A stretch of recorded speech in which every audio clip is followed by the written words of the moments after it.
माननीय सदस्यों, कार्यालयों में विशेष प्रकार के फॉर्म, प्रपत्र, नियम, उपनियम, संहिता आदि प्रयोग में लाई जाती है।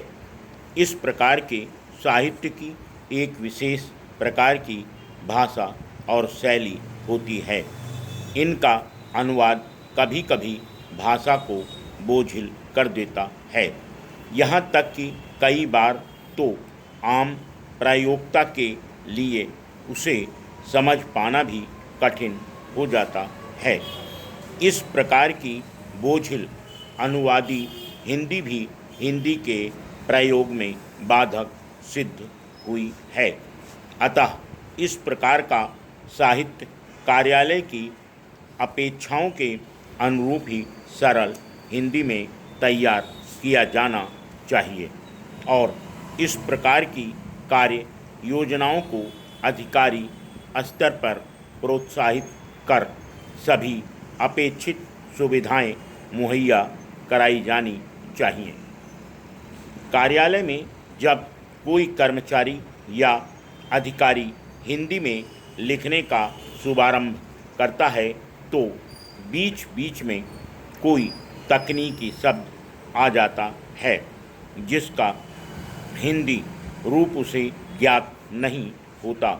तब वह हिम्मत कर शब्दकोश का सहारा लेता है, लेकिन यह आवश्यक नहीं है कि शब्दकोश में वह हिंदी रूप में मिल जाए जो उस संदर्भ में अपेक्षित है। बस इतनी सी कठिनाई आने पर वह हिंदी में लिखने का विचार बदलकर अपनी लेखनी को अंग्रेजी में ही क्रियाशील कर देता है। इसके लिए तकनीकी शब्दों को हिंदी में उनके अंग्रेजी रूप में लिखा जा सकता है। इसमें कोई आपत्ति नहीं है। साथ ही उस संगठन में उसके विभिन्न विभागों अनुभागों में आमतौर पर प्रयोग होने वाले तकनीकी शब्दों का संग्रह कर उनके सार्थक हिंदी रूप निर्धारित किए जाएं।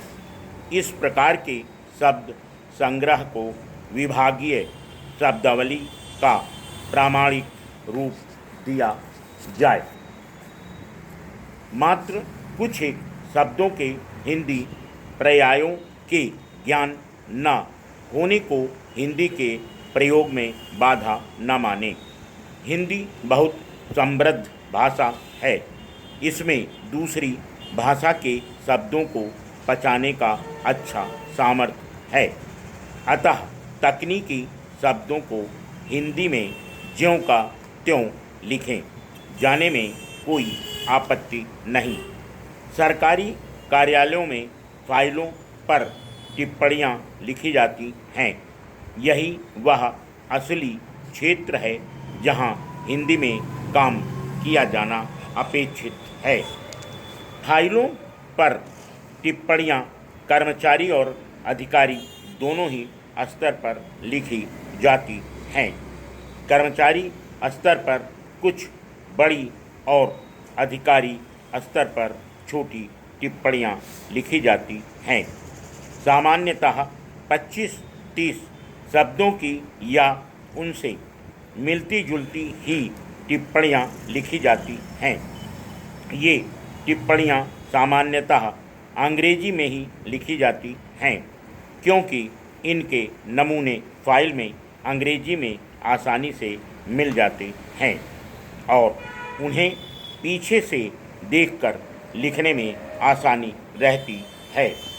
इन सब टिप्पणियों के हिंदी रूप अब खूब मिलते हैं। एक बार यदि इन रूपों को अच्छी तरह समझ लिया जाए तो इस प्रकार की टिप्पणियाँ बड़ी आसानी से हिंदी में लिखी जा सकती हैं। अधिकारी स्तर पर तो यह काम और भी आसान है। उन्हें तो केवल 1-2 शब्दों या वाक्यों की टिप्पणियाँ ही प्रायः लिखनी होती हैं, जैसे चर्चा करें आदि। Full stop.